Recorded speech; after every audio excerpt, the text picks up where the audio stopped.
live on location, actually, from the Four Nations Face-Off. Frank, what have you seen through the first few days aside from my hat? A lot of excitement from these players. Matthew Tkachuk was talking about it this morning. The idea that, hey, this is a long season, 82 game slog. He said this feeling here brings him back to the Stanley Cup final, that the intensity that's going to be involved in this tournament, he called it 4 game 7s, which sounds a little outlandish. And obviously, there's a totally different trophy and different bragging rights on the line. But you could see why, for players in the middle of a long year, this is a welcome break. Hey, Frank, what's the long-term plan for this tournament? We were just having this conversation. Like, There is is none. this a one-off? Is this a one-off? Yep, one and done, most likely. Okay, so why did they make such a nice trophy and they're gonna hand it on? It's over. Well, I'm laughing too because I said the first thing I thought, I was like, "Oh, that looks really expensive." Yeah. Okay, I Harman. I don't know, but also the winners, they get gold medals, so be interesting. What do you think are some of the under the radar storylines heading into this tournament? Because I know when you talk about teams like, Canada, everybody's talking about the Crosby, McDavid, McKinnon finally getting a chance to play together, and everybody focuses on the Americans as well. But are there any under the radar storylines that you're excited to track in this tournament that people maybe aren't talking enough about? I mean, I haven't heard enough talk about Sweden. Mm. It's called the Four Nations Face-Off. I mean, you could probably realistically call it the 3.5 nations face-off with how banged up Finland's defense is.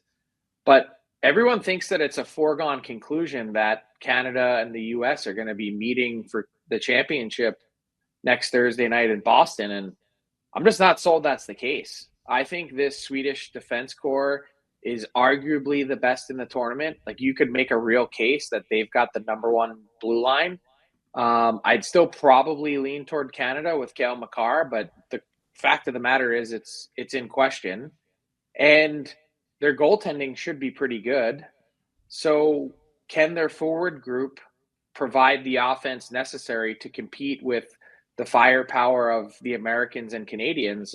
I think they've got a puncher's chance. And we know that they tend to play pretty cohesive. So, maybe they have a chance to come together and shock everyone. And that's why I think there's actually a fair bit of pressure for Canada on Wednesday night.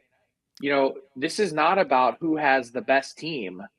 In a 4 game tournament, really a 3 game round robin to get to the final, it's just about who starts the best. And Sweden very well could do that on Wednesday night to open up this tournament. And curious to see if Canada's going to be on alert and ready to go. We were talking about Finland in a similar way. It's like they look bad on paper, but hey, maybe they can come together and play as a team, shut it down, little Latvia style hockey. But Sweden absolutely deserves that respect. And I'm glad you said that because we were going through each team's question mark. For Finland, it is their blue line, obviously. For Team Sweden, in your mind, Frank, what is Team Sweden's question mark heading into this tournament?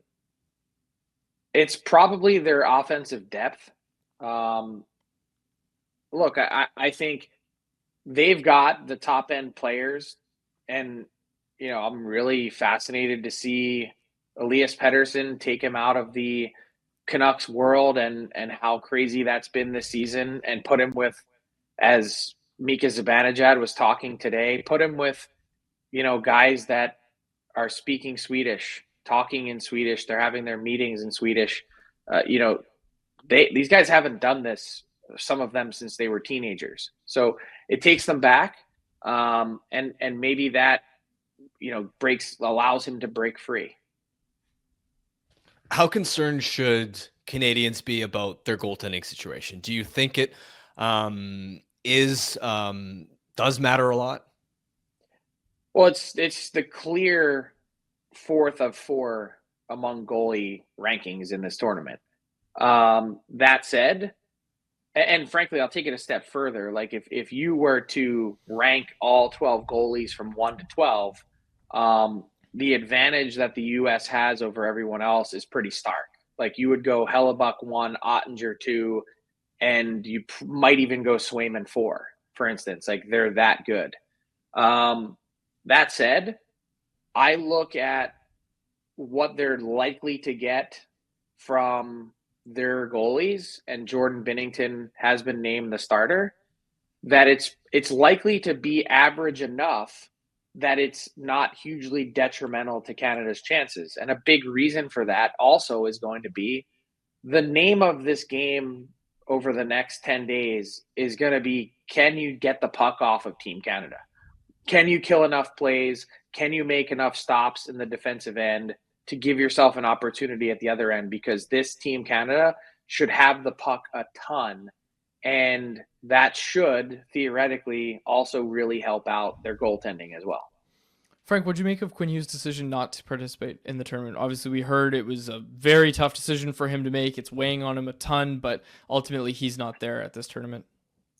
Not really surprised, because, I think when you look at his season, the way that it's unfolded, it's obvious that as well as he's played, and frankly, as much separation as he's created from the next closest teammate that he has, that he hasn't been right. And for a while, like I think we're going back 6 weeks now. And I'm sure it was agonizing to pass up an opportunity to play with your brother, but you know what? You're going to get that next year in a tournament that truly counts in the Olympics. And so that opportunity is right in front of him. But the opportunity for this Canucks team to make the playoffs is going to be decided in relatively short order. And they will have zero chance without Quinn Hughes. So I think he knows that. I think he internalizes that. And I think that's really been the push and pull for a lot of players. Could Rasmus Ristolainen have come here and gutted it out for Team Finland? Probably. But these guys are being paid millions of dollars by their teams, and it's a hard balance to strike. But in the end, as much as you're loyal and your allegiance lies with your country and your federation, it really comes back to the team that's paying your salary. And Quinn Hughes takes that responsibility seriously with the Canucks and wants to be at his best when it matters most. If you had to pick a player further down the lineup on Team USA and Team Canada who you expect to have a really big impact in this tournament that maybe people aren't talking about enough right now, who would you pick on Team USA and Team Canada? So for the Americans, I mean, when I look at their bottom six, I really think about the edge that they have in physicality and compete and versatility. And so the two guys I would look at, not to bring his name up again in Vancouver, but JT Miller and then his close friend in Vincent Trocheck. Look, Miller has been talked about a ton this season. Trocheck less so. I know Ranger fans have been disappointed by, the way this season has unfolded. And Chris Kreider has been on the outside looking in at this lineup. But when I look at Trocheck and the way that he impacts the game, they were talking about this today at Media Day, the management staff, Bill Guerin and Coach Mike Sullivan, just that these guys, there's never any question about who's going to, drag them into the fight. And those two guys, I think, are going to play a large role in determining just how much success the U.S. is having. Yeah, they might only be getting 12 minutes, 15 minutes, whatever it might be. But there was a lot of talk from every team so far about checking your ego at the door. And in those limited minutes, I think those guys can still be incredibly impactful. So I would look at those two guys. And on Team Canada, I'd probably, of all the guys that have been talked about and had a ton of ink spilled about them so far, I can't wait to see what Mitch Marner does. It's been Crosby, it's been McDavid, it's been McKinnon, all these guys that people are talking about. But Mitch Marner has had an unbelievable year for the Toronto Maple Leafs. And what happens next, the statement that he makes or is able to make in a tournament like this, really could go a long way also in terms of helping propel the Leafs when they get back. How does this experience and how it goes here, how does that rub off on Mitch Marner and what he brings back to Toronto? Because that's one thing that I look at as a huge disparity between these two countries is there's all this talk about the USA having an incredible opportunity to make a statement about the international pecking order. Will the U.S. finally surpass Canada? Back-to-back World Junior gold medals. You can throw all that stuff out the window. The key is winning when it matters most. And that's why I thought Austin Matthews as the captain for Team USA was a really interesting pick, because I would have gone with someone who's been there and done it before. I would have gone with a Matthew Tkachuk who's recently gotten to the summit and knows what it takes. The U.S. doesn't have very many of those players. It's Tkachuk, it's Jack Eichel. You've got a two-time winner in Jake Gensel, and then that's really kind of it. But you go to the Canadian side, and it's serial winners everywhere. It's Sidney Crosby and Drew Doughty and Nathan McKinnon, Cale Makar, Devon Taves, all these guys, Seravalli, Point. Like, you've got Stanley Cups everywhere, littered across that dressing room, on top of two guys that are still there from the 2010 Olympics. The U.S. doesn't have any of that to hang their hat on. So if you're going to make a statement, you're going to have to take down the 800-pound gorilla that is Team Canada.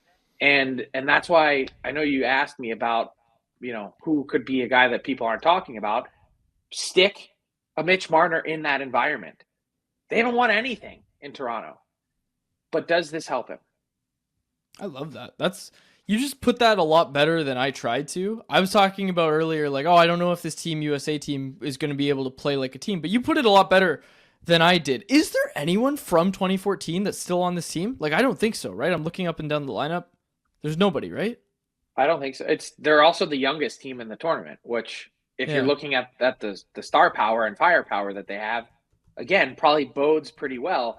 Like, make no mistake, they brought in Mike Eruzione and Rob McClanahan and Mike Modano and some USA Hockey legends. As Bill Guerin explained this morning, the guys that paved the path for them to get here. This is the best American roster that's ever been assembled in any tournament. It's not close. Can they do the job? That's a really big question, and you got to start on foreign soil.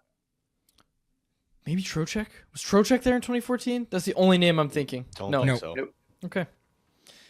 Frank, you're getting a lot of love in the chat right now for your praise for Team Canada and all those Stanley Cups in the locker room.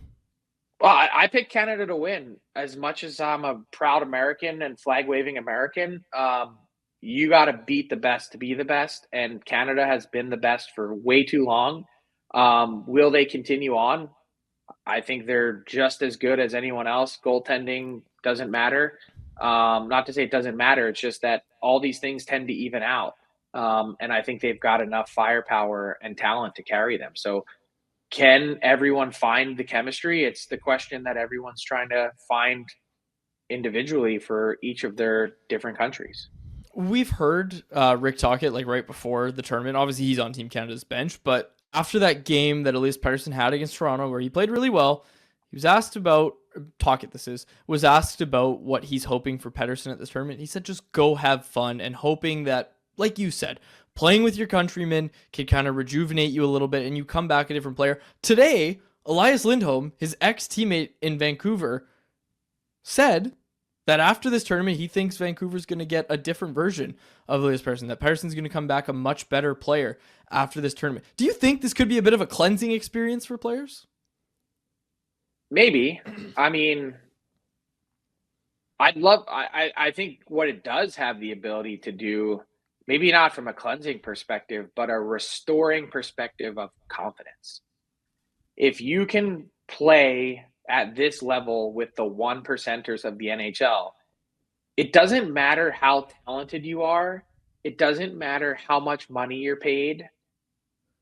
Even the best, most talented players in the world can lose and have their confidence shaken.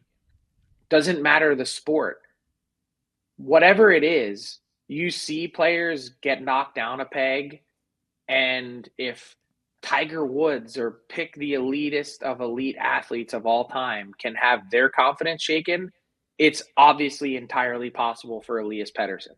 So I think that part, maybe not cleansing, because look, the stink that has surrounded the Canucks and the stink that has surrounded Pettersson's game for more than a calendar year now, that's not going to be easy to wipe off. You're not just going to be able to get a moist hot towel like you're in first class on the plane and just, get rid of it. It's not going to happen. But if he is able to play well, if he's able to find chemistry, that perhaps that will just rejuvenate the inner confidence in himself. I truly believe that all of Pettersson's issues reside right here, the 6 inches between his ears, that it's on him. He has it within himself, but he needs to find that confidence again, and no one's going to be able to do it for him. Frank, thanks so much for taking the time today.